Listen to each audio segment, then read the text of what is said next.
Pedro from A&P-Reacts. I'm here today with the guys from The Who to talk about Rumble of Thunder, out September 2nd on Better Noise. How's everybody doing today?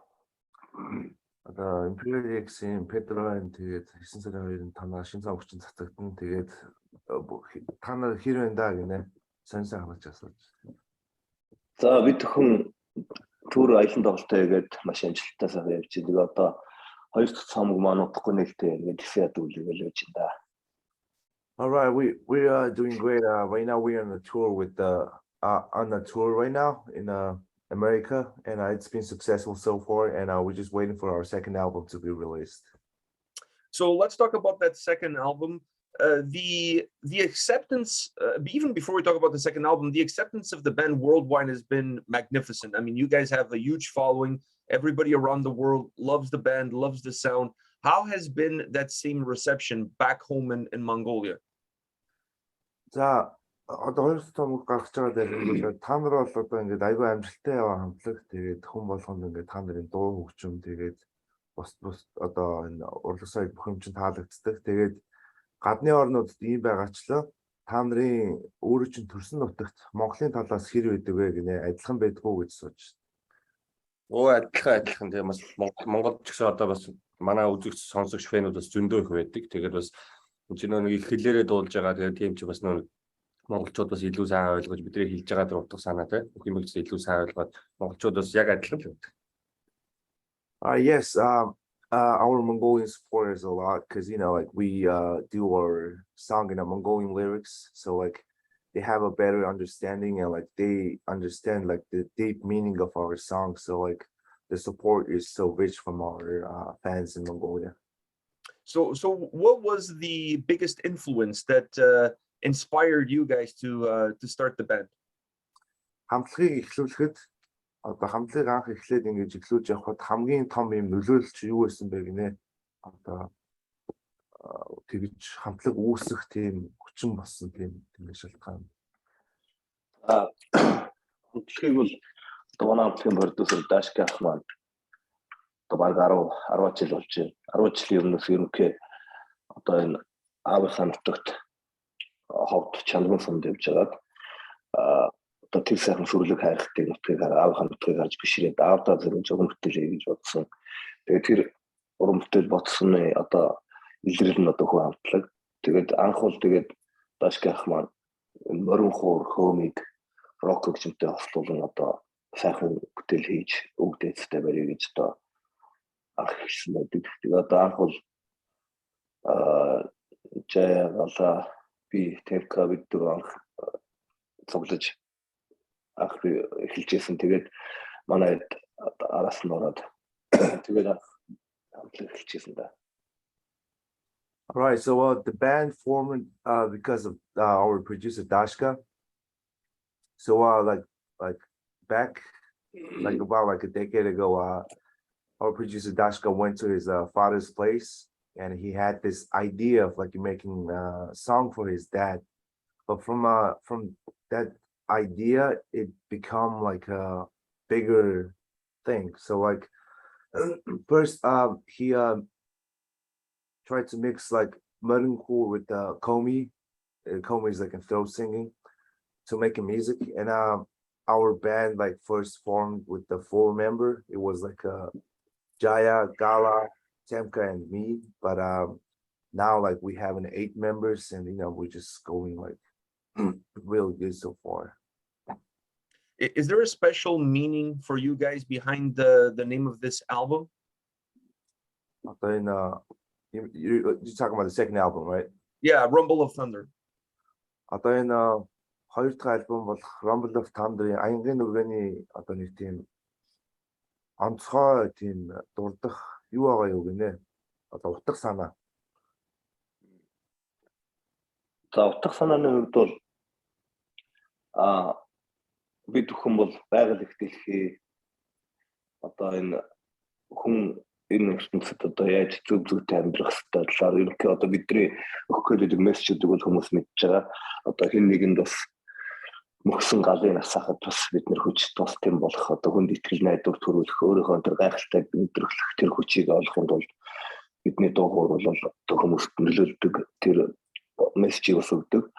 Тэгээ хоёр дахь цомог бол их өрнөлттэй одоо хар яриагаар хэлбэл одоо нэг тийм үйл явц одоо тийм өгүүлбэрт тийм кино мэт одоо тийм өгүүлэмжтэй одоо удаан дуу байна, хурдан дуу байна. Одоо темпийн хувьд бол асар өөрчлөлттэй. Өгүүлэмжийн хувьд бол стил жанр нь бол бас ингээ тогтсон биш. Яг тэр өгүүлэмжийнхаа өргөн хүрээнд яг зориулагдсан тийм найруулгатай зохиогдсон тийм цомог байгаа. All right. So our first album was like, like I'm sure a lot of people know our message by now. So it was all about like, awakening like your inner spirit, inner warrior, and like with the positive message and like, help them through like difficult times. And our second album, we have a lot of like fast-paced songs, and also like we're still keeping the same message. But it didn't just like stand on one topic. We tried to like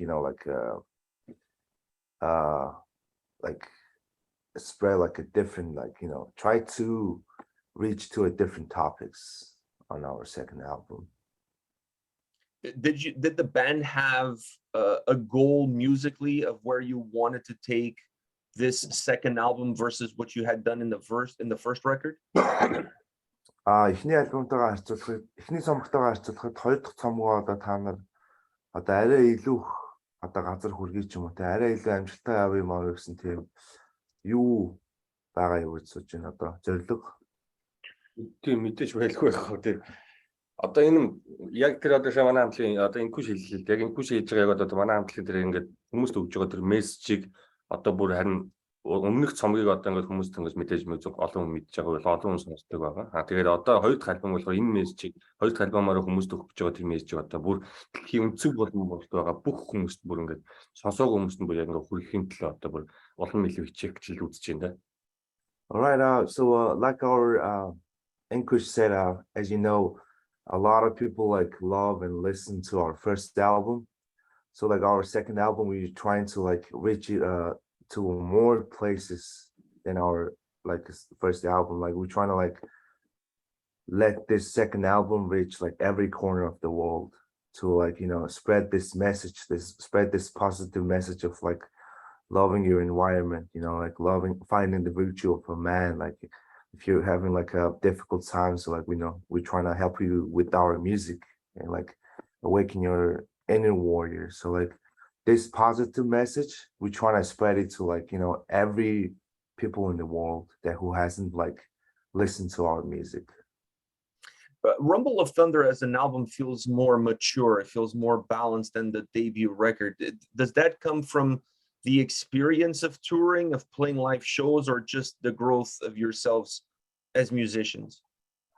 Одоо хоёр дахь цомгийг чинь сонсонгууд яг арай нэг тийм юм туршлагдсан, арай нэг юм баялаг сонсогдсон гинэ. Тэгээд та нар ингээд аялын тоглолтуудад яваад, олон орноор яваад, энэ их ингэж туршлагаасаа одоо хоёр дахь цомогтой хийсэн болохоор тэгж сонсогдож байгаа юу? Эсвэл яг энэ гэсэн. За мэдээж юм чинь мэдээж ингээд явах тусан туршлагасан. Бас өнгөрсөн цаг хугацаанд одоо ковид гэж бас нэг бас хүнд хэцүү цаг үеийг одоо дэлхийн нийтээр тууллаа. Тэгэхдээ тэр зүйл нь бас эсрэгээр бас бидэнд бас бэлтгөө одоо өөр хүмүүс бас өөр нэг шинэ боломж өөрийгөө нээх нэг тийм цаг боломжийг бол нээж өгсөн болов уу гэж боддتي. Одоо хүмүүсийг бол гэр бүлтэйгээ цаг гаргах, гэр бүлийнхаа сайн сайхныг бишээ илүүгээр мэдрэх цагийг хүмүүст бас гаргаж өгсөн болов уу гэж боддتي. Гэхдээ мэдээж хүнд хэцүү цаг үе байсан. Гэхдээ бид тэр цаг хугацаанд бол зүгээр суусангүй. Одоо энэ хоёр дахь цомгийн уран бүтээлээ бол шаргуу хийж бодож сэтгэж хийлээ. All right, yes, of course, the experience helped us a lot. And also, like last couple years, we got hit by a pandemic. But we think that that time like kind of helped us to realize the moments about like realize the time we had with our family, like how our family is like, things like that. But from on during pandemic, during the lockdown specifically. It helped us to like work more on our second album. It gave us that extra time to like, perfect our second album. So things like that, helped us to like, make it more rich in terms of like, our second album. How is the creative process behind the lyrics? Is it a one-man's job? Is it a democratic job across all the members of the band? How does it work? Одоо хоёр дахь альбом одоо бүтэж явахт одоо яг яасан бэ гинэ. Одоо энэ ингээд нэг хүний ажил уу эсвэл хамтлагийн тэр чигтээ одоо бүгднгийнх нь орсон тийм ажил уу гэж сууж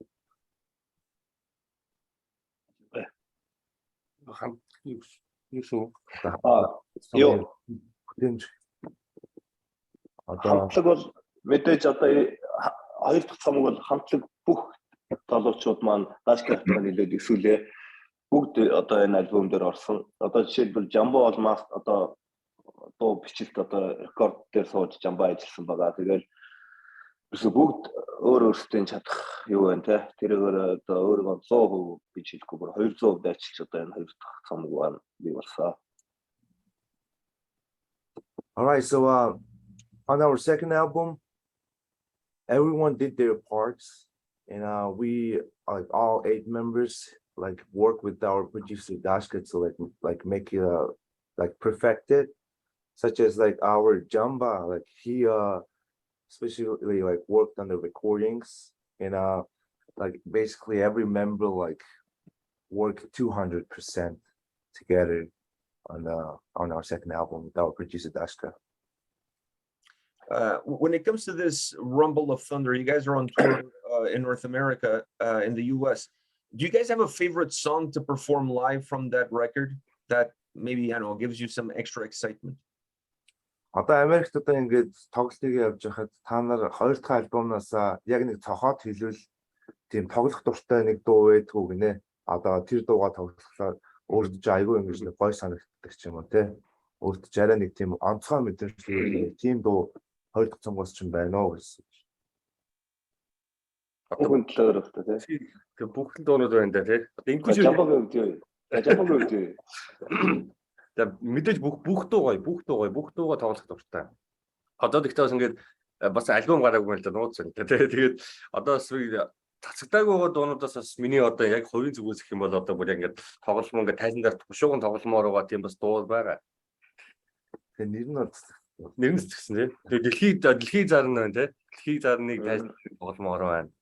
Дэлхий зарны одоо тэр яг тэр нэг гитар рифи шиг одоо манай хамтлагийн одоо инкуш юу ажиллаа. Ингээл тоглоод ингээл бид нар чинь ингээл студид байж захтай ингээл юм оролдоод сууж байхад яг тэр үед ингээл инкуш яг тэр рифиг ингээ олоод тэгээд тэр нь одоо ингээд бүтэн дуу болсон. Тэр бол үнэхээр гайхамшигтай гоё дуу. Тэгээд тэрийг бас тайзан дээр бушуун тоглолмоор байна. Сэгээр тоглолмоор байна. Тэгэхээр инкуш ямар дуу байна?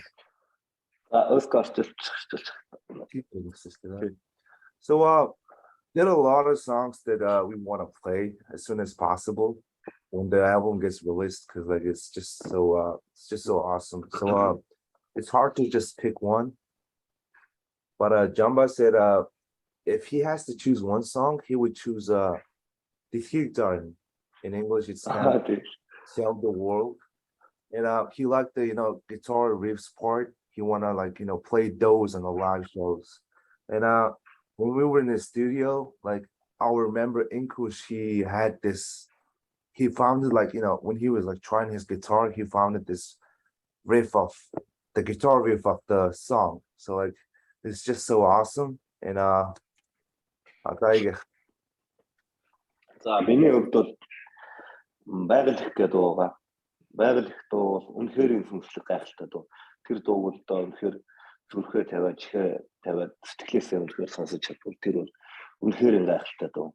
Тэр дууг бол би бичлэг хийгээд хоор тоглоод дуулаад бичиж яхад л мэдэрчээсэн. Дараа нь бидэд бас нэг ганц хоёр тоглосон. Тэгж яхад тэр бол үнэхээр гайхалтай дуу. Тэр тэгээд дараа нь үнэхээр бас нэг гоё хүний сэтгэл төрөх тэр нарийн мэдрэмжийн төвшөнд ярих тийм гоё клип хийсэн үед бол тэр олон хүн төрөх байхаа гэж боддог.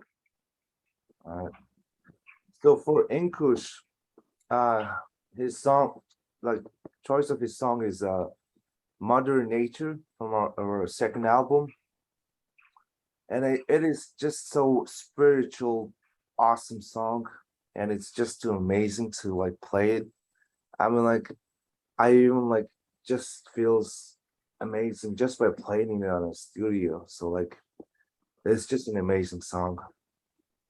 I have one last question for you guys. When you're playing in front of an audience, either be American, German, Spanish, whoever, when you're playing your music and you see these people with smiles from ear to ear and everybody enjoying the music, but still not understanding the lyrics and not really understanding everything that you guys are giving, how inspiring is that you're able to touch people's souls with music, with lyrics, even though there is that barrier there that it's very hard to overcome.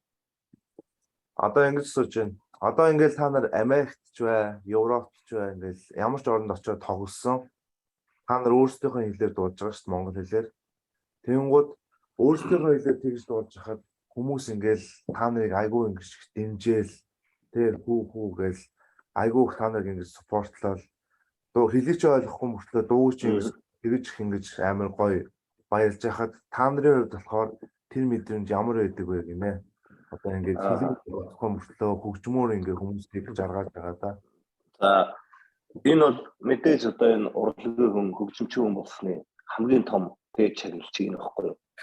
Хийж байгаа уран бүтээл нь ингээд хүнд хүрээд тэрнээс халуун алгадчлалтаа тэр энерги ингээд бидэн дээр нэгдэг чинь хөгжимчин болсны хамгийн том гавья. Дээрээс нь бас нэг яг гүн гүнзгий утгатай юм ярьчвал одоо бидний үгдээс бол эрт дээр үеэс хүчрхэг ухаалаг одоо байлдан дагуултыг хийжсэн тийм улс гүрэн эхэцэн Чингис хааны үед бол одоо энэ төвдлөхийг одоо энэ одоо нэгэн тугнаа нэгтгэж одоо энэ их тайвныг авчрах гэж одоо энэ дайн тулаануудыг хийсэн байдаг. Энийг бол яг дэлхийн нийт бас зөвөр хүлээж авах нэг байна, авахгүй нэг байна. Гэхдээ ерөнхий яг уг цаад гол санаа бол дэлхийн нийтэд бүгдийн одоо нэгэн тугнаар авчирч их тайвныг авчирээ гэсэн тийм зорилго байсан. Тэгэхээр тэр байлдан дагуулт маань бас яг бүрэн амжилттай биш болж таарсан ерөнхий бодох тийм ээ ба. Одоо тэгэнгүүт одоо бодоход те өвгдээсэн.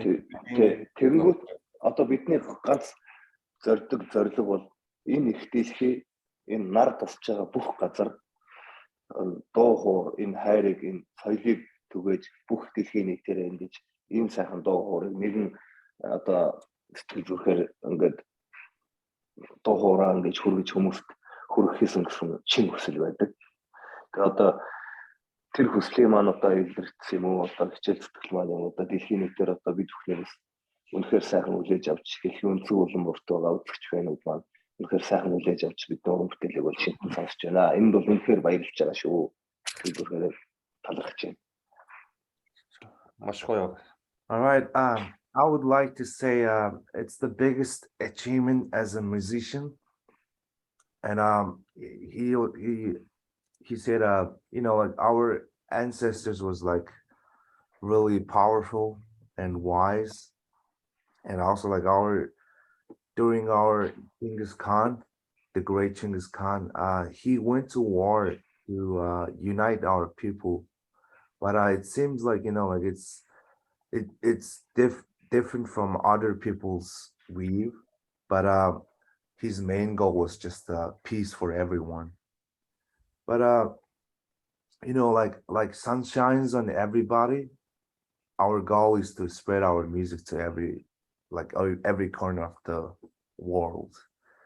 So at this moment, like we would like to thank our fans from every corner of the world for listening and enjoying our music, and it's just the biggest achievement for us. Well, great way to end this conversation. So thank you very much for your time. All the best with the tour and all the best with the album coming out September 2nd on Better Noise. All right, ярилцлага их гоё юугаар хариултаар дуусглаа. Тэгээд 9 сарын 2-нд одоо шинэ цомогч гарна. Тэгээд одоо болж байгаа аялын тоглолтод амжилт хүсье. Тэгээ баярлалаа гинэ. За маш их баярлалаа. Take care, guys. Баярлалаа.